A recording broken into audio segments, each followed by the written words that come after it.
नमस्कार प्यारे बच्चों, कैसे हैं आप सबके सब। आई होप सब बहुत बढ़िया होंगे। मैं Manish Bhargava, learn physics with Manish sir की तरफ से आपका हार्दिक स्वागत करता हूं। बच्चों, 12th क्लास में आप स्टूडेंट आ चुके हैं और 12th क्लास में अगर आ चुके हैं तो अब अपन शुरुआत करने जा रहे हैं अपने फिजिक्स के लेक्चर्स की। और बच्चों, फिजिक्स का जो आज का अपना फर्स्ट लेक्चर है और इस फर्स्ट लेक्चर के अंदर जो अपन शुरुआत करने जा रहे हैं बच्चों, वो है यूनिट फर्स्ट और चैप्टर नंबर 1। बच्चों, चैप्टर नंबर 1 की शुरुआत करने जा रहे हैं अपन। ठीक है, चैप्टर नंबर 1 जो है बच्चों, वो क्या है? वो है इलेक्ट्रिक चार्ज। बच्चों, टॉपिक का नाम है, चैप्टर का नाम है इलेक्ट्रिक चार्ज एंड फील्ड की बात करेंगे। माय डियर स्टूडेंट्स, हम बात करने जा रहे हैं इलेक्ट्रिक चार्ज एंड फील्ड की। अब ये इलेक्ट्रिक चार्ज एंड फील्ड क्या है, इसके ऊपर अपन पूरा डिस्कस करते हैं। तो सबसे पहले पहले जो अपना मेन मकसद जो है अपना, वो है कि इस यूनिट का नाम है बच्चों इलेक्ट्रोस्टैटिक्स। आप समझना जरा मेरी बात को। इस यूनिट का नाम है बच्चों इलेक्ट्रोस्टैटिक्स, है ना।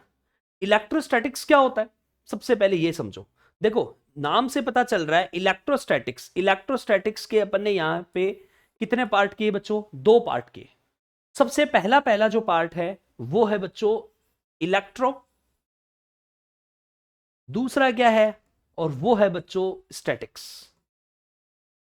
ठीक है, इलेक्ट्रो का in the sense of electro stands for charge, कोई इलेक्ट्रिक चार्ज। कोई भी क्या है बच्चों? इलेक्ट्रिक चार्ज की अपन बात कर रहे हैं। किसकी बात कर रहे हैं मेरे प्यारे बच्चों? इलेक्ट्रिक चार्ज की अपन बात कर रहे हैं। अच्छा, स्टैटिक्स मतलब स्टेट, रेस्ट पे है ये। ठीक है, तो अगर आपसे कोई पूछे कि what is the definition of electrostatics, सबसे पहले पहले अपन बात करेंगे इलेक्ट्रोस्टैटिक्स की डेफिनेशन की। The branch of physics, the branch the branch of physics. सबसे पहले पहले किसकी बात करेंगे बच्चों? इलेक्ट्रोस्टैटिक्स की। The branch of physics in which, the branch of physics in which we deal, in which we deals with, in which we deal in which we deals with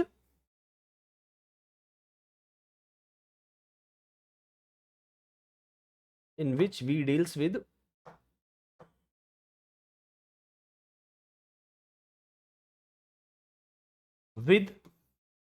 phenomena in which charge is at rest।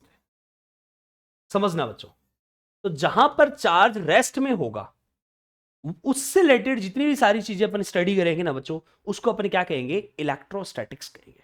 तो electrostatics का क्या meaning हो गया? Electrostatics का meaning ये हो गया प्यारे बच्चों कि चार्ज वहां पर किस में है बच्चों? रेस्ट में है। चार्ज वहां किस में है प्यारे बच्चों? रेस्ट में। हम सबसे पहले पहले ये बात समझेंगे। अब अपन चार्ज के बारे में यहां पे सारी चीजें जानेंगे कि व्हाट इज चार्ज। चार्ज हकीकत में क्या होता है, व्हाट इज चार्ज। चार्ज के बारे में पूरा का पूरा अपन को बच्चों क्या करना है बच्चों? डिस्कस करना है। तो सबसे पहली पहली बात तो electrostatics. Electrostatics branch of physics in which we deal phenomena in which charge is at rest. Charge जो रहेगा ना बच्चों, प्यारे बच्चों, वो रेस्ट पे रहेगा, उसको अपन क्या कहते हैं? इलेक्ट्रोस्टैटिक्स कहते हैं। इलेक्ट्रोस्टैटिक्स में आपके 2 यहां पे चैप्टर दे रखे हैं, एक आपका इलेक्ट्रिक चार्ज एंड फील्ड, एक आपका पोटेंशियल एंड कैपेसिटेंस का। ठीक है, तो वो चैप्टर नंबर 1 की शुरुआत कर रहे हैं सबसे पहले अपन। तो बच्चों, चैप्टर नंबर 1 की शुरुआत में सबसे पहला पहला जो आपका टॉपिक रहेगा मेरे प्यारे बच्चों, विच इज इलेक्ट्रिक चार्ज। एक एक चीज अपन डिस्कस करते हैं और एक एक चीज के ऊपर फोकस करते हुए अपन आगे की तरफ बढ़ेंगे बच्चों। इलेक्ट्रिक चार्ज से रिलेटेड अपन सारी चीजें जानेंगे। सबसे पहले इलेक्ट्रिक चार्ज क्या होता है, इलेक्ट्रिक चार्ज का मीनिंग क्या होगा? इलेक्ट्रिक चार्ज हर एक मैटर की एक इंट्रिंसिक प्रॉपर्टी होती है, फंडामेंटल प्रॉपर्टी होती है। इलेक्ट्रिक चार्ज क्या होता है बच्चों? किसी भी मैटर की फंडामेंटल प्रॉपर्टी होती है। किसी भी मैटर की क्या होती है मेरे प्यारे बच्चों? फंडामेंटल प्रॉपर्टी होती है, जिससे क्या करता है वो? दूसरी चीजों को अट्रैक्ट या रिपेल करता है। जिससे क्या करता है वो? दूसरी चीजों को क्या करता है? दूसरी चार्ज पार्टिकल को वो अट्रैक्ट या रिपेल करता है। या फिर जिससे इलेक्ट्रिकल और मैग्नेटिक प्रॉपर्टीज को आपको फील कर सकते हो, उसको क्या कहते हैं बच्चों? इलेक्ट्रिक चार्ज कहते हैं। हर एक बॉडी का अपना अपना एक चार्ज होता है। हर एक बॉडी का क्या होता है प्यारे बच्चों, एक अपना अपना चार्ज होता है हर एक बॉडी पे। जैसे सबसे छोटा से छोटा माने तो अपन क्या मानते हैं, इलेक्ट्रॉन, इलेक्ट्रॉन का खुद का चार्ज है। अब इलेक्ट्रॉन के उस चार्ज के कारण, इलेक्ट्रॉन अपने उस चार्ज के कारण किसी दूसरे इलेक्ट्रॉन को, प्रोटॉन को या कोई अदर चार्ज पार्टिकल को अट्रैक्ट या रिपेल करेगा। उस चार्ज के कारण, वो चार्ज उसके लिए रिस्पॉन्सिबल है। वो इलेक्ट्रिक चार्ज जो है ना प्यारे बच्चों, which is responsible for attraction और रिपल्सन। आपने देखा होंगे अगर दो चार्ज बॉडी है, उन दोनों चार्ज बॉडी को अगर सपोज करो दोनों ही दोनों पॉजिटिव हैं, तो वो क्या करेगा, रिपेल करेगा। ठीक है, अगर वो दोनों अपोजिट है तो वो अट्रैक्ट कर रहे होंगे। तो वो क्यों कर रहे होंगे, क्योंकि उन दोनों में चार्ज है। उन दोनों में क्या है प्यारे बच्चों, उन दोनों के अंदर चार्ज है। अगर उन दोनों में चार्ज नहीं होगा तो वो अट्रैक्शन और रिपल्सन नहीं होगा। तो अब अट्रैक्शन और रिपल्सन नहीं होगा, इसका मतलब क्या हो गया, इसका मतलब क्या हो गया, बाकी जो इलेक्ट्रिक प्रॉपर्टीज और कोई मैग्नेटिक प्रॉपर्टीज है उनको आप फील नहीं कर सकते। तो इलेक्ट्रिक चार्ज एक फंडामेंटल प्रॉपर्टी है। और मैं आपको एक बात बताऊं, इलेक्ट्रिक चार्ज ना तो कभी डिस्ट्रॉय किया जा सकता है और ना ही क्रिएट किया जा सकता है। It can only transfer from one body to another body. इसको केवल एक बॉडी से बच्चों दूसरी बॉडी में क्या कर सकते हैं, अपन ट्रांसफर कर सकते हैं। केवल इसको एक बॉडी से दूसरी बॉडी में क्या कर सकते हैं, ट्रांसफर कर सकते हैं। तो ये इलेक्ट्रिक चार्ज, इसका मतलब फंडामेंटल प्रॉपर्टी आ गई। ये होती है मैटर के अंदर, भाई ये मैटर के अंदर है ये प्रॉपर्टी। इसको अपन क्या कहते हैं, इलेक्ट्रिक चार्ज कहते हैं। ये मैटर की एक प्रॉपर्टी है कि मैटर के अंदर एक प्रॉपर्टी है जिसका नाम क्या है, इलेक्ट्रिक चार्ज। उसको चार्ज है या नहीं है, समझ गया आप मेरी बात को। वो चार्ज आप उसको किसी दूसरी बॉडी की हेल्प से चार्ज को क्रिएट कर सकते हो, मतलब चार्ज उसके अंदर ला सकते हो। क्रिएट तो होता ही नहीं है चार्ज, केवल जैसे मेरे पास चार्ज है, कोई मेरे पास दूसरी बॉडी है, तो मैं अपना चार्ज उसको ट्रांसफर कर सकता हूं। वो खुद अपने आप अपना चार्ज क्रिएट नहीं कर सकता, उसको केवल ट्रांसफर किया जा सकता है किसी दूसरी चार्ज बॉडी की हेल्प से। भाई मेरी बात समझ आई आपको। चलो तो अब अपन बात करते हैं इलेक्ट्रिक चार्ज। तो इलेक्ट्रिक चार्ज क्या है बच्चों, इसके बारे में अपन लिख लेते हैं। तो देखो, it is an intrinsic, it is an intrinsic property, it is an intrinsic property of any matter, it is intrinsic property। मेरे को ऐसी उम्मीद है कि आप लोग कॉपी पेन लेके बैठे होंगे, है ना। it is an intrinsic property of any matter by which it can experience, by which it can experience electric or magnetic, by which it can experience electric or magnetic properties, by which it can experience electric or magnetic properties। ठीक है, दूसरी बात करें, it is fundamental property, by which it is fundamental property, it is fundamental property, it is fundamental property by which it can attract or repel other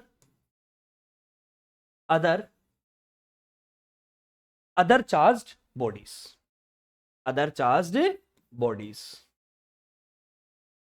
ठीक है बच्चों, ये अगर आपसे एग्जाम में पूछा जाता है कि right the definition of electric charge, तो डेफिनेशन में आप ये डेफिनेशन आप इलेक्ट्रिक चार्ज की बच्चों, मेरे प्यारे बच्चों, इलेक्ट्रिक चार्ज की आप ये डेफिनेशन लिख सकते हैं।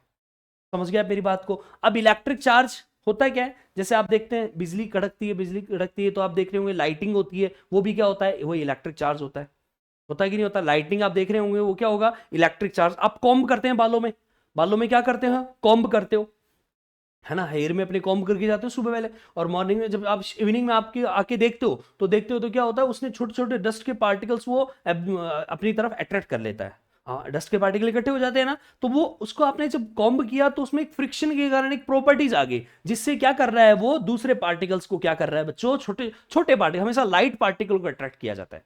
कौन से पार्टिकल को किया जाता है बच्चों, लाइट जो पार्टिकल्स होते हैं ना, उनको ही अट्रैक्ट किया जा सकता है। हैवी पार्टिकल्स को आप अट्रैक्ट या रिपेल नहीं कर सकते हैं। तो जो हैवी पार्टिकल होता है वो लाइट पार्टिकल को अट्रैक्ट या रिपेल करता है बच्चों।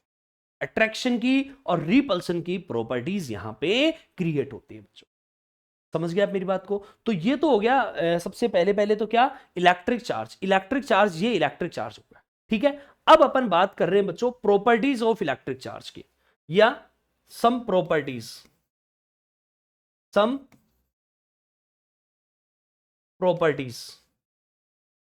Of electric charge, some properties of electric charge. तो प्यारे बच्चों, इस इलेक्ट्रिक चार्ज की कुछ प्रॉपर्टीज के बारे में अपन डिस्कस करते हैं कि क्या क्या इसकी प्रॉपर्टीज होती है, कौन कौन सी इसकी प्रॉपर्टीज है, उनके बारे में जरा एक बार अपन डिस्कस करते हैं प्यारे बच्चों। तो सबसे पहले पहले नंबर एक बच्चों आप क्या लिखोगे, उसके बारे में आज जरा मैं आपको बताता हूं। हाँ जी, सबसे पहले पहले अपन क्या बोले, it is scalar quantity. It is scalar quantity. बच्चों चार्ज क्या होता है, सबसे पहली पहली बात, चार्ज कैसी क्वांटिटी होती है बच्चों, स्केलर क्वांटिटी होती है, आपको ये क्लियर होना चाहिए, ठीक है। सबसे पहले पहले चार्ज क्या होती है बच्चों, स्केलर क्वांटिटी होती है। अच्छा, इट्स यूनिट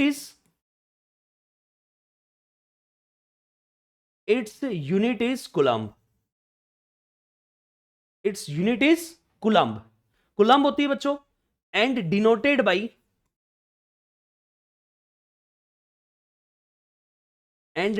बाई सी। किससे डिनोट करते हैं बच्चों इसको, सी से इसको डिनोट करते हैं। इसकी यूनिट क्या होती है बच्चों, कूलम्ब होती है, and denoted by C. Number third अगर मैं बात करूं इसके अंदर, वो नंबर थर्ड क्या है बच्चों, इट्स अदर यूनिट इज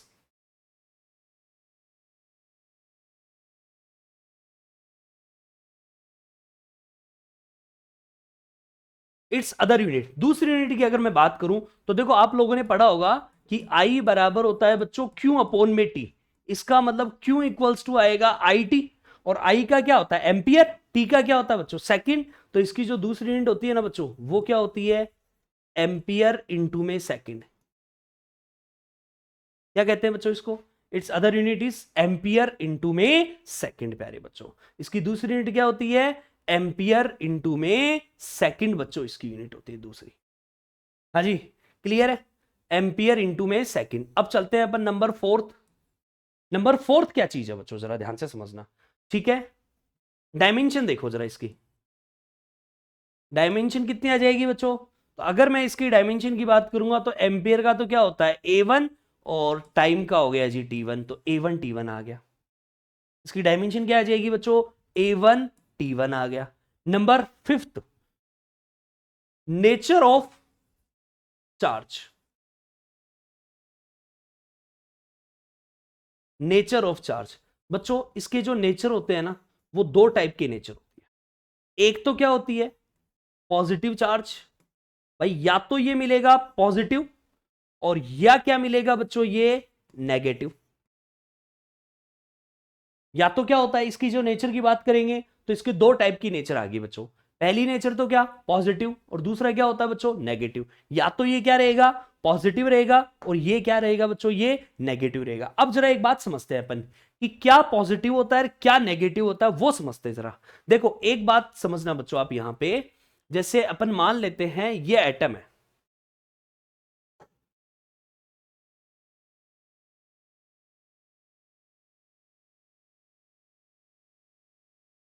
थोड़ा सा बड़ा बन गया,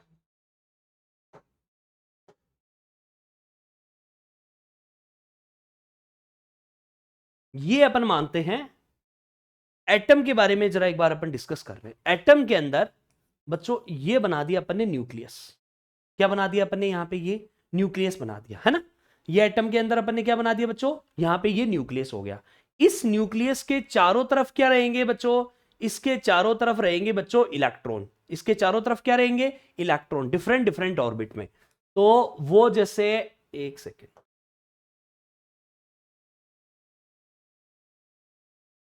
हटाओ इसको, छोड़ो अपन वैसे बना लेंगे, ठीक है। ये जैसे मान लेते हैं,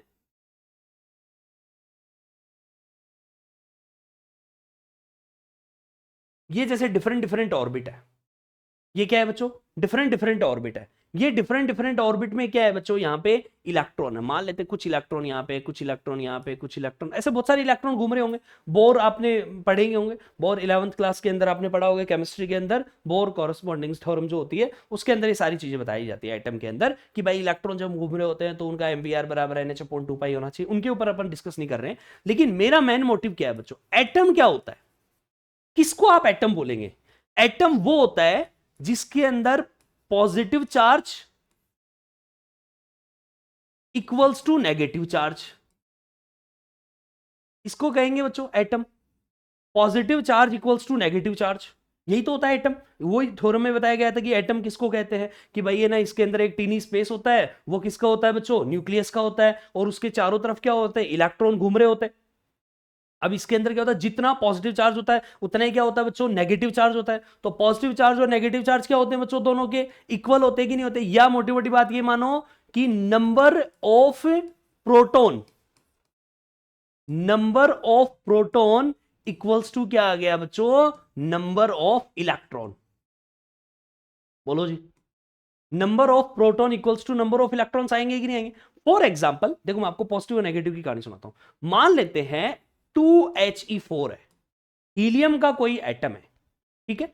अब हीलियम का अगर कोई एटम है तो हीलियम के एटम में प्रोटॉन कितने आ गए बच्चों, 2 आ गए। अच्छा, यहां पे अगर ये एटम है तो इलेक्ट्रॉन भी कितने आ जाएंगे बच्चों, 2 आ जाएंगे। तो अगर मैं टोटल चार्ज की बात करूंगा तो टोटल चार्ज कितना आ गया बच्चों, 0, क्योंकि प्रोटॉन पे चार्ज पॉजिटिव और इलेक्ट्रॉन पे चार्ज बच्चों कैसा होता है, नेगेटिव होता है। प्रोटॉन पे चार्ज कितना, 1.6 इंटू 10⁻⁻⁻⁻⁻⁻⁻⁻⁻⁻⁻⁻⁻⁻⁻⁻⁻⁻⁻⁻⁻⁻⁻⁻⁻⁻⁻⁻⁻⁻19 कूलम और इलेक्ट्रॉन पे चार्ज कितना, -1.6 इंटू 10⁻⁻⁻⁻⁻⁻⁻⁻⁻⁻⁻⁻⁻⁻⁻⁻⁻⁻⁻⁻⁻⁻⁻⁻⁻⁻⁻⁻⁻⁻⁻⁻⁻⁻⁻⁻⁻⁻⁻⁻⁻⁻⁻⁻⁻⁻⁻⁻⁻⁻⁻⁻⁻⁻⁻⁻⁻⁻⁻⁻⁻⁻⁻⁻⁻⁻⁻⁻⁻⁻⁻⁻⁻⁻⁻⁻⁻⁻⁻ लेकिन क्या हुआ, यहां का जो बाहर का जो इलेक्ट्रॉन होता है बच्चों, वो इस न्यूक्लियस के साथ वीकली बॉन्डिंग में रहता है। तो जैसे वो यहां पे वीकली बॉन्डिंग रहेगी इसके साथ में, तो ये वीकली बॉन्डिंग, तो ये मान लेते हैं बाहर का कोई जो होता है इसको खींच लेता है, क्योंकि बॉन्डिंग इसकी बहुत वीक है। तो जैसे इसको खींचेगा तो इसका मतलब क्या आ जाएगा, उस कंडीशन में प्रोटॉन तो उतने के उतने रहेंगे, क्योंकि प्रोटॉन तो नंबर ऑफ प्रोटॉन हो गया ना, तो वो तो न्यूक्लियस में आते हैं, तो वो तो न्यूक्लियस तो वो का वही है, तो प्रोटॉन तो वो का वो आ गया। एक इलेक्ट्रॉन की डिफिशियंसी होगी, तो बच्चों एक इलेक्ट्रॉन की डिफिशियंसी होगी, तो इलेक्ट्रॉन आपका 1 रहा, कि E बराबर 1 रहा है कि नहीं आया? तो E बराबर 1 आया, तो अब चार्ज मुझे बताओ, चार्ज अपन मान लेते हैं यहां पे तो कितना आ गया, 2E प्रोटॉन पर। प्रोटॉन पे एक पे चार्ज कितना होता है, E होता है ना, तो 2 प्रोटॉन पे कितना आ गया, 2E। बात समझ रहे हैं मेरी बात को? और इलेक्ट्रॉन का कितना आ गया, माइनस का E। तो बच्चों चार्ज आपका ये E आया कि नहीं आया? अच्छा, चार्ज कैसा आएगा, पॉजिटिव आएगा कि नहीं आएगा? इसका मतलब क्यों आपका ये बच्चों, प्यारे बच्चों, पॉजिटिव आया कि नहीं आया? अरे क्यों आपका पॉजिटिव आया कि नहीं आया? ये तो पहला केस हो गया, this is the first case, this is the second case, और अब मैं बात कर रहा हूं थर्ड केस की। देखो बच्चों, थर्ड केस क्या लेके चल रहे हैं अपन, मान लेते हैं थर्ड केस में क्या है कि ये क्या कर रहा है, बाहर से किसी इलेक्ट्रॉन को अपनी तरफ अट्रैक्ट कर रहा है, बाहर से किसी इलेक्ट्रॉन को अपनी तरफ ले रहा है। इसका मतलब उस कंडीशन में प्रोटॉन तो कितना है बच्चों, 2, इलेक्ट्रॉन कितने आ जाएंगे बताओ जरा मुझे, इलेक्ट्रॉन कितने आएंगे? अगर ये बाहर से इसने किसी इलेक्ट्रॉन को अपनी तरफ अट्रैक्ट कर लिया होगा, तो पहले से तो 2 थे, एटम में तो 2 थे ना, फिर एक एक्स्ट्रा और आ गया, तो इलेक्ट्रॉन बताओ मुझे 3 आए कि नहीं आए? अब मुझे एक बात बताओ जरा बच्चों, टोटल चार्ज कितना आ गया, तो प्रोटॉन के कारण 2E और इसके कारण माइनस का 3E, तो बच्चों माइनस का E आया कि नहीं आया? इसका मतलब आपका क्यों आपका नेगेटिव चार्ज आया कि नहीं आया बच्चों? इसका क्या मीनिंग हो गया, इसका मतलब 2 टाइप के चार्ज है, एक पॉजिटिव होता है, एक नेगेटिव होता है। पॉजिटिव कब होता है, जब इलेक्ट्रॉनों की डिफिशियंसी होती है, इलेक्ट्रॉन कम हुए कि नहीं हुए। और नेगेटिव चार्ज कब आएगा, जब इलेक्ट्रॉन आपके बच्चों एक्सिस में आ जाएंगे। समझ रहे हैं मेरी बात को, जो मैं कहना चाह रहा हूं? इसका मतलब अब अपन ने ना 2 बातें जान ली, कि अगर किसी बॉडी पे चार्ज कैसा है बच्चों, पॉजिटिव चार्ज है, अगर किसी बॉडी पे चार्ज कैसा है, पॉजिटिव चार्ज है, इसका मतलब क्या हो गया, पॉजिटिव चार्ज का मीनिंग ये होता है कि डिफिशियंसी ऑफ इलेक्ट्रॉन, जबकि नेगेटिव चार्ज का क्या मतलब होता है, एक्सिस ऑफ इलेक्ट्रॉन। तो जरा लिख लेते हैं अपन, इसका मतलब क्या हो गया बच्चों, positive charge means deficiency deficiency of electron, of electrons and negative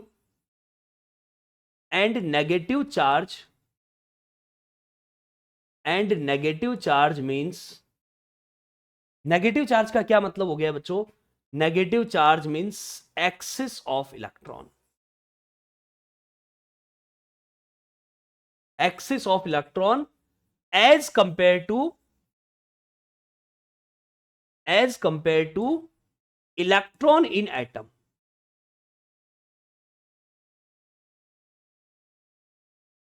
as compare to electron in atom, जो उसके एटम जब वो था तब उसमें जितने इलेक्ट्रॉन थे उसके कंपेयर में या तो डेफिशिएंसी आई होगी या बच्चों क्या आया होगा, एक्सिस में इलेक्ट्रॉन आया होगा। इसको अपन क्या कहते हैं? ये पॉजिटिव और नेगेटिव चार्ज का मीनिंग हो गया। ठीक है, अब सुन लो जरा, नेक्स्ट की तरफ अपन चलते हैं। और ये देखो जरा कितने हो गए थे इधर, अपन एक बार लिख लेते हैं यहां पे, नंबर 5 तक आ गए थे, तो यहां पर लिख लेते हैं बच्चों नंबर 6। देखो नंबर 6 में बच्चों क्या है? हाँ जी, नंबर 6 में अगर अब मैं बात करूं, देखो minimum charge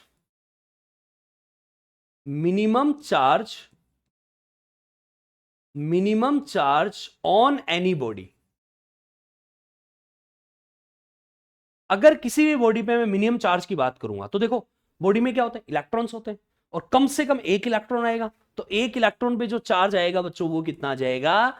1.6 into 10 to power minus का 19 coulomb. Minimum charge on an body equals to 1.6 into 10 to power minus का 19 कूलम आएगा बच्चों, ये मिनिमम चार्ज आएगा।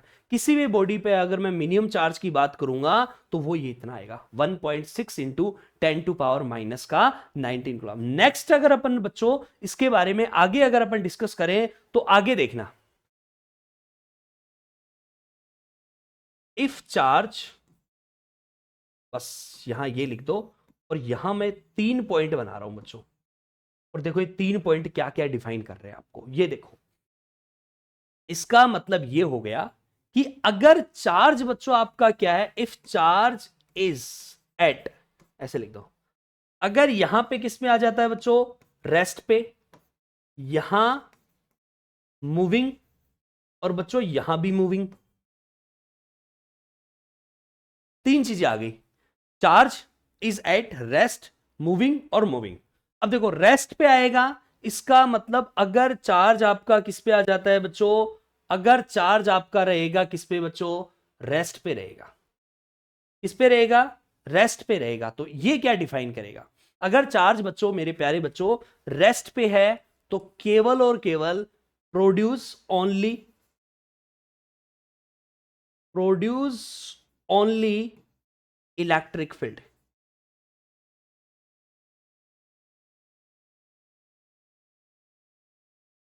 प्रोड्यूस ओनली इलेक्ट्रिक फील्ड, क्या प्रोड्यूस करेगा बच्चों, इलेक्ट्रिक फील्ड प्रोड्यूस करेगा।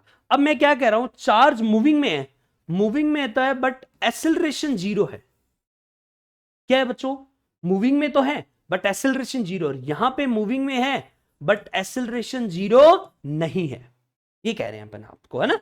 तो अगर ये मूविंग में है और बच्चों एक्सेलरेशन अगर 0 है तो ये इलेक्ट्रिक फील्ड प्लस में क्या करेगा बच्चों, मैग्नेटिक फील्ड, दोनों के दोनों प्रोड्यूस करेगा, इलेक्ट्रिक फील्ड प्लस में मैग्नेटिक फील्ड। और अगर ये मूविंग में है और एक ही वैल्यू 0 नहीं है, मतलब वहां पे एक्सेलरेशन है, तो बच्चों इलेक्ट्रिक फील्ड प्लस में मैग्नेटिक फील्ड और प्लस में बच्चों इलेक्ट्रोमैग्नेटिक वेव, यहां लिख देता हूं मैं इसको, इलेक्ट्रोमैग्नेटिक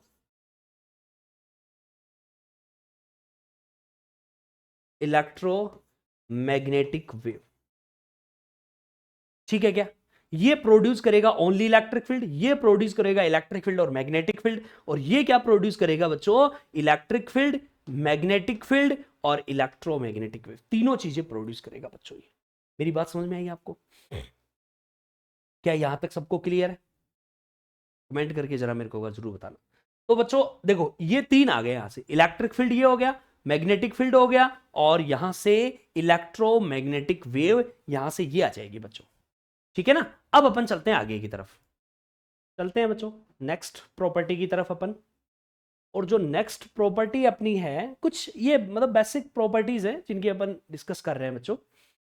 तो यहां से अब अपन चलते हैं नंबर 8। अब नंबर 8 ध्यान से सुनो। चार्ज हो गया बॉडी, बॉडी क्या होगी बच्चों, चार्ज होगी। अब जब बॉडी चार्ज हो चुकी है, तो अब जब चार्ज बॉडी है तो उनके बीच में कोई ना कोई फोर्स लग रहा होगा। चार्ज बॉडी है तो उनके बीच में क्या लग रहा होगा बच्चों, कोई ना कोई फोर्स लग रहा होगा। तो वो फोर्स कौन सा होता है, वो अट्रैक्शन का या रिपल्सन का होता है। तो देखो same type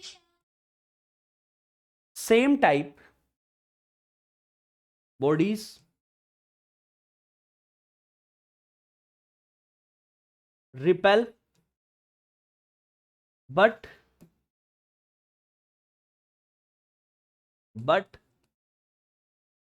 opposite type body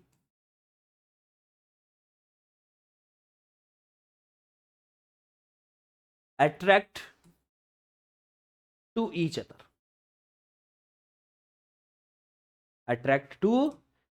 कैसे बच्चों, देखना एक बार जरा समझना। मैं आपको समझाता हूं कैसे यहां से ये आएगा। एक सेकंड पहले एक बार ये ऑन साइलेंट, ठीक है जी, ठीक है बच्चों। देखना कैसे, मान लेते हैं ये पॉजिटिव है, एक बॉडी पॉजिटिव है, दूसरी भी पॉजिटिव है। पहला केस तो ये ले लिया। तो इस वाले केस में क्या आएगा बच्चों, देखो क्या दोनों सेम हुए कि नहीं हुए, तो सेम आएंगे। तो ये क्या करेगा बच्चों, ये रिपेल करेगा। अच्छा ये यहां पे मान लेते हैं नेगेटिव और ये भी मान लेते हैं नेगेटिव, तो भी क्या करेगा बच्चों, ये रिपेल करेगा कि नहीं करेगा। तीसरी बात, पॉजिटिव और नेगेटिव आ लिया या नेगेटिव और पॉजिटिव ले लिया, एक ही बात है दोनों, ठीक है। तो उस कंडीशन में भी क्या आ जाएगा, इन दोनों कंडीशन में बच्चों क्या आ जाएगा, ये अट्रैक्ट करेगा। बोलो समझ में आ गई ये बात, क्लियर है यहां तक, है ना। ये इस तरह से ये इसकी नेचर आ गई बच्चों, ठीक है। तो ये अट्रैक्शन और रिपल्सन इस तरह से करेगा। अच्छा नंबर 9 अपन बात करते हैं जरा बच्चों। और नंबर 9 में क्या है, इतनी सारी चीजें करवा रहा हूं, ये इलेक्ट्रिक चार्ज। अब देखो कुल मिलाकर इलेक्ट्रिक चार्ज से बाहर कुछ नहीं है, ये समझ लेना। 10 प्रॉपर्टी तो इसकी ये कराऊंगा, 3 प्रॉपर्टी एडवांस वाली करवाएंगे जो आपके एनसीईआरटी में दे रखी है। और ये सारी प्रॉपर्टी वो जो पूरा पैराग्राफ होता है उसमें से निकाल के कि ये इलेक्ट्रिक चार्ज के बारे में यहां से क्वेश्चन आता है। तो ये आपको इलेक्ट्रिक चार्ज के बारे में ऐसी चीजें हैं जो पता होनी चाहिए। देखो the device which is used to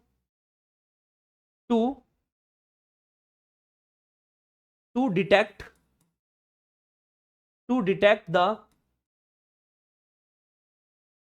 charge on body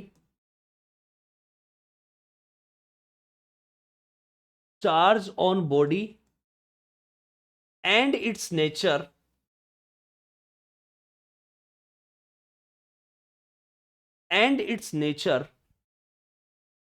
is, कौन सी डिवाइस है बच्चों, एक डिवाइस होती है जिसका काम क्या होता है, जो किसी बॉडी के ऊपर चार्ज को डिटेक्ट करता है या आप ये बताता है कि उस चार्ज का ये नेचर है, उसको अपन क्या कहते हैं, इज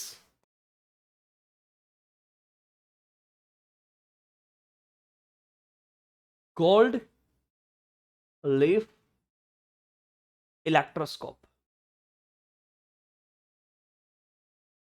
गोल्ड लीफ इलेक्ट्रोस्कोप, उसका नाम क्या है बच्चों, उसका नाम है गोल्ड लीफ इलेक्ट्रोस्कोप। याद रखना उसको अपन क्या कहते हैं बच्चों, गोल्ड लीफ इलेक्ट्रोस्कोप कहते हैं पहले बच्चों, ठीक है।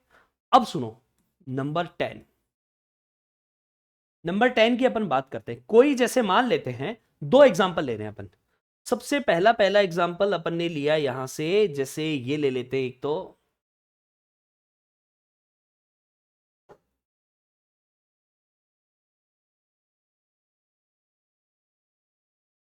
ये ले लिया सबसे पहला तो, ठीक है। और इसके ऊपर अपन ने चार्ज डिस्ट्रीब्यूट कर दिया,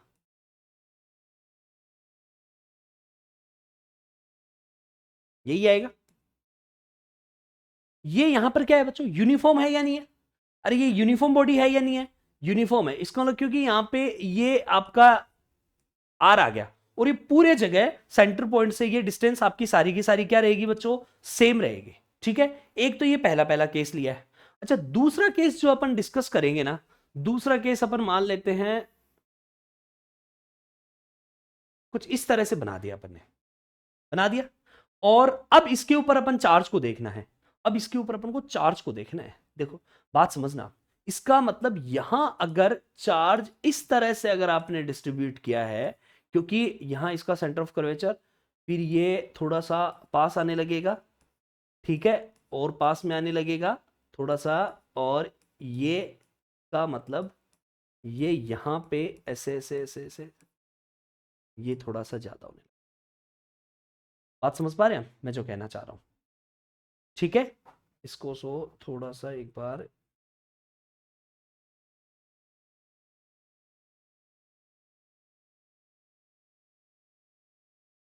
ठीक है, इस तरह से अपन को बना दिया। मेरी बात समझ में आ रही है आपको? देखो यहां चार्ज एकदम यूनिफॉर्म एक जैसा सा है, लेकिन जैसे जैसे आप उधर जा रहे होंगे ना, तो चार्ज का नंबर जो होता है ना बच्चों, वो ज्यादा हो जाता है एकदम से। चार्ज का नंबर एकदम से बढ़ गया कि नहीं बढ़ गया? इस वाले में सब जगह पे चार्ज एक जैसा है। क्यों है? क्योंकि इस कंडीशन में अगर आप निकालोगे ना, देखो यहां पे ये सेंटर ऑफ कर्वेचर इनका सबका ये है, तो इस सेंटर ऑफ कर्वेचर सब एक जैसा है, इसका मतलब बॉडी आपका चार्ज क्या हो गया? एक जैसा हो गया। लेकिन यहां देखो, यहां पे जो सेंटर है, इसका मतलब यहां पे रेडियस जो आएगी उसकी वैल्यू कम हुई कि नहीं हुई?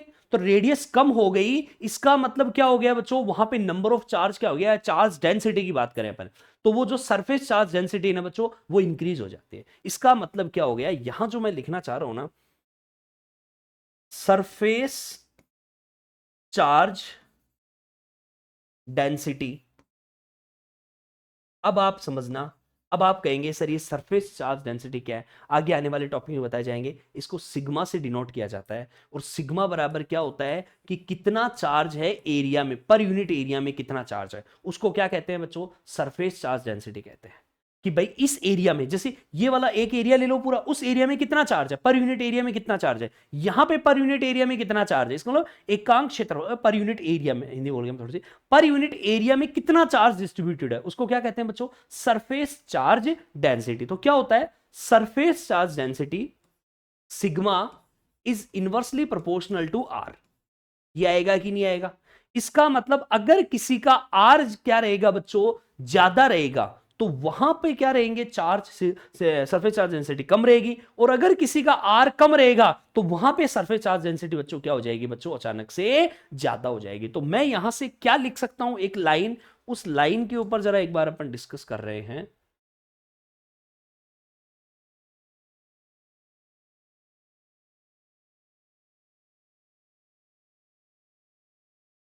क्या लिखोगे बच्चों? For uniform body, for uniform body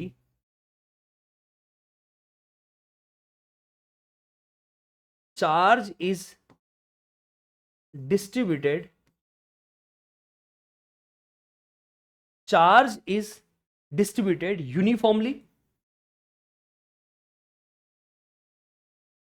uniformly, but for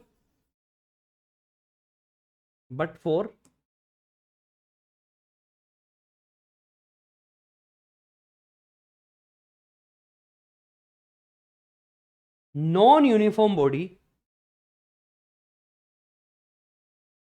non-uniform body surface charge density, density surface charge density is maximum, is maximum where, is maximum where center of curvature is minimum।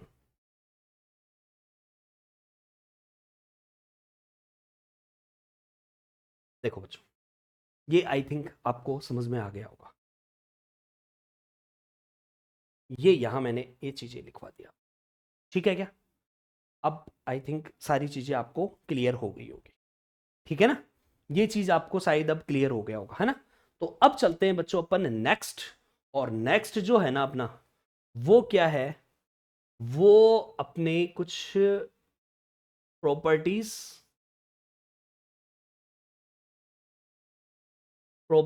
Of electric charge. ये तो कुछ points थे, और आपसे कुछ properties, advance properties की एक बार अपन बात कर रहे हैं। और बच्चों उन एडवांस प्रॉपर्टीज में जो सबसे पहले पहले नंबर पे आता है वो आता है बच्चों additivity. Additivity of electric charge.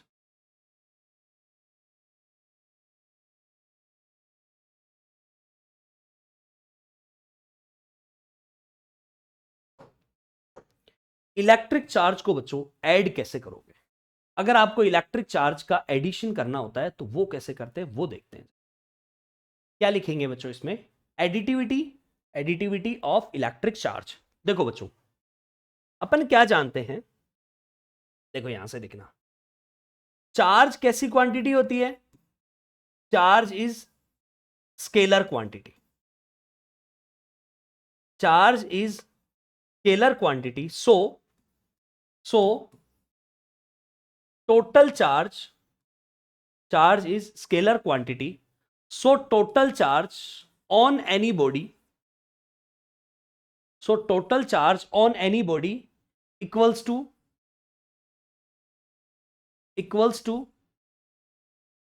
algebraic sum,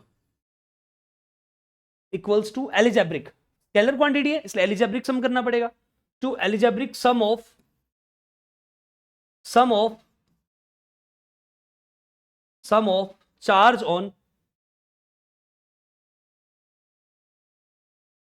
charge on each body with proper sign। काम करो, charge is scalar quantity so total charge on any body की जगह सिस्टम लिख लो।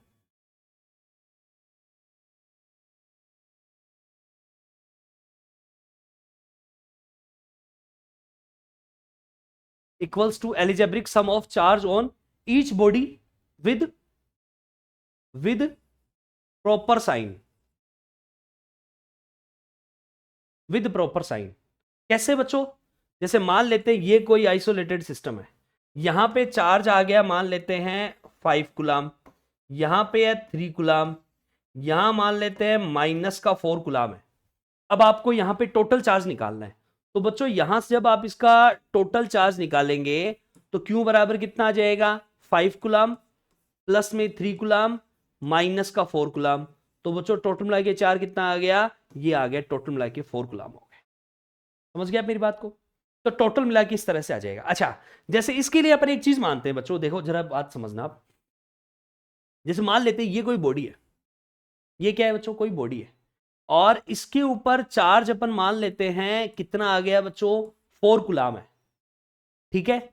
अब क्या किया, इसके साथ में किसी दूसरे स्फेयर के पास इसको लेके गए, किसी दूसरी बॉडी के पास लेके गए जिसमें कोई भी चार्ज नहीं है, जिसमें क्या है बच्चों? कोई भी चार्ज नहीं है। तो अभी इसके अंदर टोटल कितना है? 4 कूलम है, इसके अंदर कोई भी चार्ज नहीं है। तो इसके अंदर अगर यहां पे चार्ज मान लेते हैं यहां पे 0 है, और ये पूरा का पूरा एक सिस्टम बन रहा है, आइसोलेटेड सिस्टम, तो मुझे बताओ टोटल चार्ज कितना आ जाएगा? यहां से 4 कूलम आएगी, नहीं आया? टोटल चार्ज यहां पे फिर भी कितना आ जाएगा बच्चों? 4 कूलम। तो जो जो चार्ज दिया हुआ है ना, वो टोटल चार्ज आपको क्या करना है बच्चों? ऐड करना। अब कैसे ट्रांसफर होगा? वो ट्रांसफर अगर इससे इधर चार्ज हो रहा होगा तो उसके लिए मैं अपन बात करते हैं नेक्स्ट की। और पॉइंट नंबर 2 जरा एक बार आप लिखो। और बच्चों पॉइंट नंबर 2 क्या है? पॉइंट नंबर 2, तो पॉइंट नंबर 2 की बात करते हैं, कंजर्वेशन ऑफ चार्ज। वो क्या है बच्चों? Conservation of charge.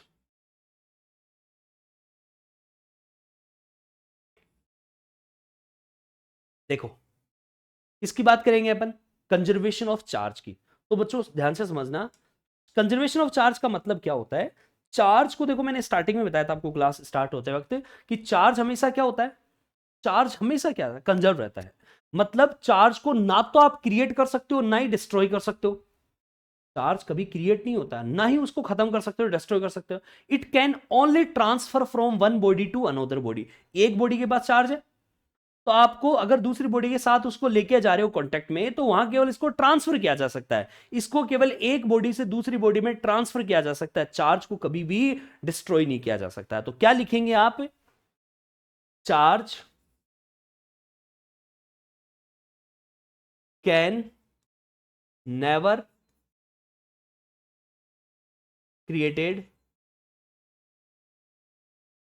charge can never created and destroyed it can only transfer from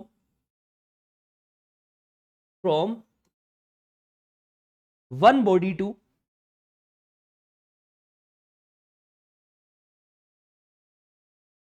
it can transfer only from one body to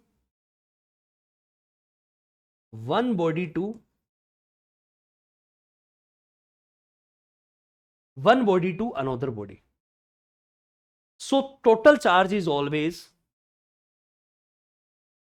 total charge of any isolated system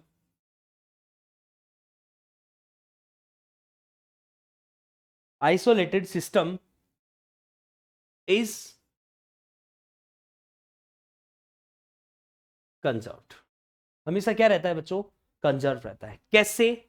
for example अपन मान लेते हैं, जैसे अपन मान लेते हैं बच्चों, ये कोई ग्लास रोड है, ये कोई ग्लास रोड है, और ये मान लेते हैं जैसे कोई कपड़ा है सिल्क का, ये कोई सिल्क है, ठीक है। इसके ऊपर टोटल चार्ज, क्योंकि ये ग्लास रोड है, जितना इस पे पॉजिटिव चार्ज है उतना, ये अभी अलग अलग है, तो जितना इस पे पॉजिटिव चार्ज है बच्चों उतना ही नेगेटिव चार्ज है, तो जितना पॉजिटिव उतना नेगेटिव। यहां पे क्यू मान लेते हैं अपन 0, यहाँ पे चार्ज कितना है बच्चों इसका? क्यू 0, और यहां पे भी इसका चार्ज कितना हो गया बच्चों? क्यू बराबर कितना है? 0। अब इनको क्या करते हैं बच्चों? आपस में क्या करते हैं बच्चों? इनको रब करते हैं, इनको आपस में क्या करते हैं अपन? रब कर रहे हैं। और रब करने से क्या हो गया? देखो, अब रब कर रहे हैं तो अब क्या सिचुएशन बन गई? अब रब करने से क्या हो गया? ये ग्लास रोड है, ये क्या है बच्चों? ये आ गया आपका ग्लास रोड, और ये यहां से क्या हो गया बच्चों? ये आ गया आपका सिल्क, ठीक है। जैसे आपने इनको रब किया तो इस ग्लास रोड से क्या हुआ बच्चों? इलेक्ट्रॉन ट्रांसफर हो गए, और इलेक्ट्रॉन ट्रांसफर होके इधर चले गए। इसका मतलब यहां पे इलेक्ट्रॉनों की डिफिशियंसी आई कि नहीं आई? तो इसका मतलब यहां पे कैसा चार्ज आ गया? पॉजिटिव चार्ज आएगी नहीं है, क्योंकि इलेक्ट्रॉन यहां कम हो गए, तो यहां पे पॉजिटिव चार्ज आ गया। यहां इलेक्ट्रॉन एक्स्ट्रा आ गए, तो बच्चों यहां पे कैसा चार्ज आ गया? नेगेटिव चार्ज आ गया। इसका मतलब जितने इलेक्ट्रॉन यहां पे डिफिशियंसी हुई होगी, मान लेते हैं यहां पे +2 इलेक्ट्रॉन हो गए, तो इसका मतलब यहां पे कंफर्म है यहां पे -2 आएगा। भाई जितने यहां से गए उतने वहीं तो गए हैं ये, इसका मतलब ये केवल ट्रांसफर हुआ है। अब मुझे एक बात बताओ, अब टोटल चार्ज कितना आ जाएगा? अब भी बच्चों टोटल चार्ज तो 0 रहेगा ना, क्योंकि +2 और -2 बराबर वापस कितना आ गया? 0 हुआ। इसका मतलब आपने क्या किया प्यारे बच्चों? आपने केवल ट्रांसफर किया है। किसका? आपने केवल और केवल ट्रांसफर किया है, यहां से चार्ज का यहां पे गए हैं, दोनों बॉडी चार्ज होगी, लेकिन यहां पे अब इसको इस पूरे सिस्टम का तो टोटल चार्ज 0 ही है ना बच्चों।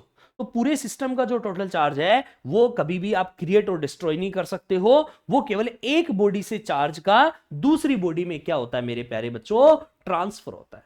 Charge can never created and destroyed, it can only transfer from one body to another body. So total charge of any isolated system is always conserved.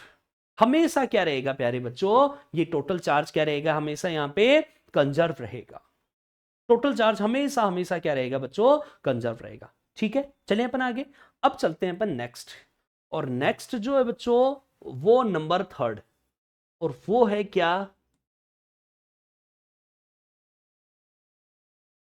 Quantization. बच्चों वो है क्वांटाइजेशन ऑफ चार्ज। देखो quantization of charge का क्या meaning होता है? अगर मैं बात करूं quantization of charge, what do mean by quantization? देखो क्वांटाइजेशन मतलब क्वांटिटी की फॉर्म में। अभी अगर बच्चों मैं आपसे बोलूं कि भाई जाओ मार्केट से, और ये जो मेरे हाथ में मार्कर है, मान लेते हैं हमारे डिस्प्ले बोर्ड का मार्कर खराब हो गया, आपको बोला कि जाओ खरीद के लाओ, हमारे स्टूडियो में 2-3 स्टूडियो जैसे, उनमें खराब हो गए सारे। आप क्या कर सकते हो? एक खरीद सकते हो, दो खरीद सकते हो, तीन खरीद सकते हो, चार खरीद सकते हो, 5, 6, 7, 8, 9, 10 ऐसे खरीदोगे ना। क्या आप 1.5 मार्कर खरीद सकते हो? क्या 1.5, क्या 2.5, क्या 3.5, क्या 4.5, या 4.3, या 2.3, ऐसे कुछ परचेज कर सकते हो क्या? नहीं कर सकते, क्योंकि ये आता क्वांटिटी की फॉर्म में। एक क्वांटिटी, दो क्वांटिटी, तीन क्वांटिटी, चार क्वांटिटी, पांच क्वांटिटी, ऐसे क्वांटिटी की फॉर्म में आता है। लेकिन वही अगर मैंने आपसे बोला कि भाई आप एक काम करो, बाहर मार्केट से जाओ और चीनी खरीद के लाओ, शुगर, चीनी, यू अंडरस्टैंड, चीनी, हाँ वो चीनी, अंडर, क्या, चीनी खरीद के लानी है आपको, शुगर खरीद के लाना है। तो बच्चों जब आप शुगर खरीद के लाओगे तो आप कितनी भी खरीद सकते हो, आपकी मर्जी। आप खरीदो 2 किलो खरीदो, आप किलो 2.5 किलो खरीदो, आप खरीदो 1.5 kg, आप खरीदो 2.5, आप खरीदो 1.3 kg, 7.2 kg, 7.5, 7.005, also you can purchase 7.005 kg। कैसे? आप आजकल डीमार्ट जाते होंगे, डीमार्ट में आप देखते होंगे, डीमार्ट में एक वो वहां रखा होता, पॉलीथीन रखी होती है, आप उसमें भरो, वाइफ के साथ चले गए, पता चले, मतलब आप तो क्या चाहोगे वाइफ के साथ, मम्मी पापा जा रहे हैं, तो मम्मी पापा जा रहे हैं, तो मम्मी ने कह दिया जी चीनी लेनी है ले लो जी, अब उसमें भर देते हैं, भरने के बाद में वहां जाके तुलाते हैं तो पता चलता है ये इतना केजी हुआ है, लेकिन आपको पहले नहीं पता होता, इसको आप उतनी ले सकते हो ना, इसको वो क्वांटाइज्ड नहीं है, वो क्वांटिटी की फॉर्म में नहीं है। क्वांटाइजेशन ऑफ चार्ज, जब चार्ज को एक बॉडी से दूसरी बॉडी पर ट्रांसफर किया जाएगा, तो ये ऐसे नहीं कि मर्जी से कितना भी ट्रांसफर हो जाएगा, it can only transfer in the quantity which is total charge equals to Q equals to plus minus n A. तो क्या लिखेंगे बच्चों? when when when charge on any body transfer from from one body to from one body to another body, one body to another body, then it can transfer only, then it can transfer only in in quantized form, in quantized form, hence total charge on any body, total charge on any body equals to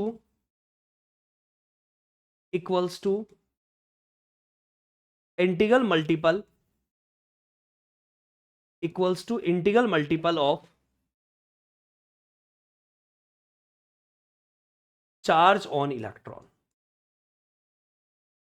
charge on electron. इसका मतलब बच्चों Q बराबर plus minus n e आएगा। क्या Q बराबर कितना आएगा? Plus minus का n e. Q equals to क्या रहेगा बच्चों? प्लस माइनस का एन ई आएगा। इसको क्वांटाइजेशन ऑफ चार्ज कहते हैं। इसको क्या कहते हैं बच्चों? क्वांटाइजेशन ऑफ चार्ज इसको अपन बोलते हैं। इसको क्या कहते हैं बच्चों? Quantization of charge. तो Q इक्वल्स टू कितना आ गया? प्लस माइनस का एन ई। तो जब भी चार्ज ट्रांसफर होगा, अच्छा एन बराबर कितना? एन बराबर वही 1 2 3 4 5 इनफाइनाइट। अच्छा ई की वैल्यू कितनी बच्चों? ई की वैल्यू 1.6 इंटू 10⁻⁻⁹ कूलम। क्लियर है? चलो तो ये हो गया बच्चों क्या? इलेक्ट्रिक चार्ज और इलेक्ट्रिक चार्ज की प्रॉपर्टीज के बारे में अपन ने डिस्कस किया है बच्चों। ये हो गया इलेक्ट्रिक चार्ज और इलेक्ट्रिक चार्ज से रिलेटेड जितनी भी प्रॉपर्टीज थी ना, इलेक्ट्रिक चार्ज से रिलेटेड, इससे बाहर कुछ नहीं आएगा। अब मैं आपको कुछ एक दो क्वेश्चन करवा रहा हूं बच्चों, एक दो न्यूमेरिकल करवा रहा हूं, और वो क्या है? Find out number of find out number of electrons in 1 coulomb charge. Find out number of electrons in 1 coulomb charge. बच्चों 1 कूलाम चार्ज में कितने नंबर ऑफ इलेक्ट्रॉन होते हैं, उसके ऊपर जरा डिस्कस करते हैं। तो अपन क्या जानते हैं, Q बराबर होता है बच्चों plus minus n e. N बराबर कितना आ गया, Q बाई ई। Q की वैल्यू कितनी है 1 कूलाम, E की वैल्यू है 1.6 इंटू 10⁻⁻⁻19 कूलाम। सही है बच्चों। तो n बराबर कितना आ जाएगा, ये आ गया बच्चों 10/16 इंटू में 10⁻19, क्योंकि ये पॉइंट था ना, ये पॉइंट हट गया ऊपर गया तो 10 हो गया अपॉन 16 इंटू में 10⁻19। एक काम करो बच्चों, इसको ऐसे ले लो, n इक्वल्स टू ये ले लिया अपन ने 100 अपॉन में 16 इंटू में लिख देंगे बच्चों 10⁻18, क्योंकि पावर था ना 19, एक ले लिया तो 100 आ गया। तो बच्चों n बराबर कितना आ गया, ये आ जाएगा 6.25 इंटू में 10⁻18 electrons is the correct answer. ये आ गया जी पहला क्वेश्चन आपका। बोलो क्लियर है, सबसे पहली बात तो ये। अच्छा दूसरी बात ध्यान से सुनो।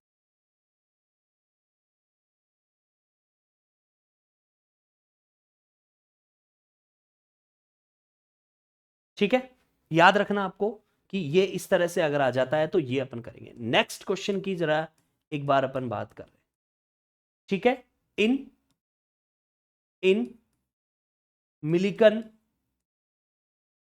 इन Millikan oil drop experiment, in Millikan oil drop experiment, if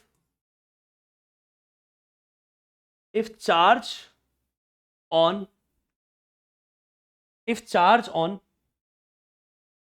oil drop, if charge on oil drop is 6.4 into 10⁻⁻18 coulomb, then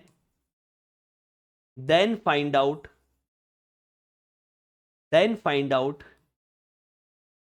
number of drops,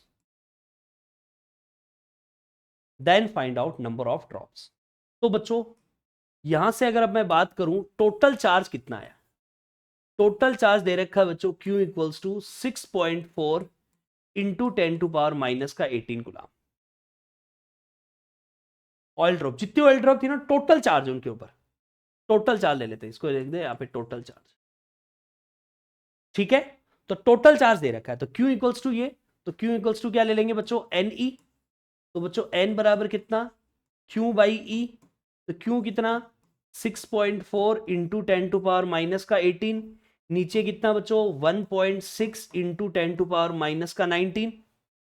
ये आएगा कि नहीं आएगा, ये इससे कैंसिल आउट करोगे तो 4 आ गया। तो बच्चों n इक्वल्स टू कितना आ गया, ये पावर उधर जाएगी तो 4 इंटू में 10⁻19 इंटू में बच्चों 10⁻⁻18 आएगा कि नहीं आएगा। तो यहां से कितना आ जाएगा बच्चों 14 आ जाएगा। 14 is the correct answer. n equals to 40 is the correct answer. ठीक है प्यारे बच्चों, तो ये मैंने आप लोगों को एक क्वेश्चंस करवाए हैं कुछ।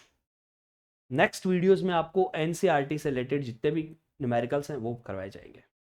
ठीक है, एनसीईआरटी में जितने भी न्यूमेरिकल हो सारे न्यूमेरिकल कराए जाएंगे। ये आपको कुछ इसके लिए मैंने आपको बताया है। एक चीज मैं आपको और यहाँ से थोड़ा सा क्लियर करना चाह रहा हूँ, और वो क्या चीज है बच्चों, वो देखो आप, जैसे इसमें से कहीं जगह अपन यहाँ लिख देते हैं, जैसे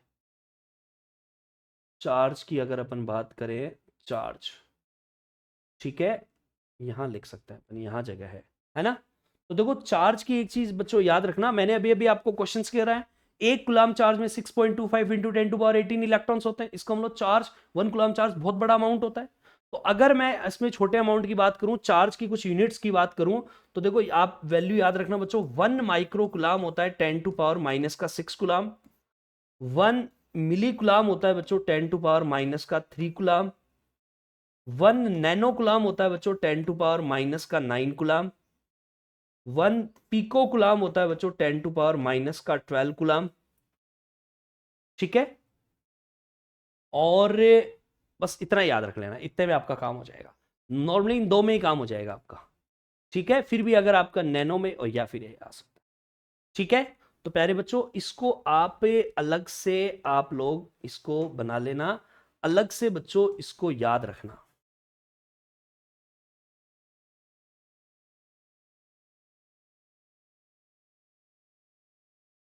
ठीक है, इसको आपको अलग से याद रखना है। ठीक है क्या प्यारे बच्चों, अपना एप्लीकेशन है प्ले स्टोर पे, learn physics with Manish sir, वो आप डाउनलोड करें। सारी वीडियोस आपको मिलते रहेंगे, सारी चीजें मिलते रहेंगे। अगर वीडियो अच्छा लगा हो तो लाइक शेयर सब्सक्राइब जरूर करें। ठीक है प्यारे बच्चों, मिलते हैं अपन नेक्स्ट वीडियोस में इसी तरह से। Thank you so much.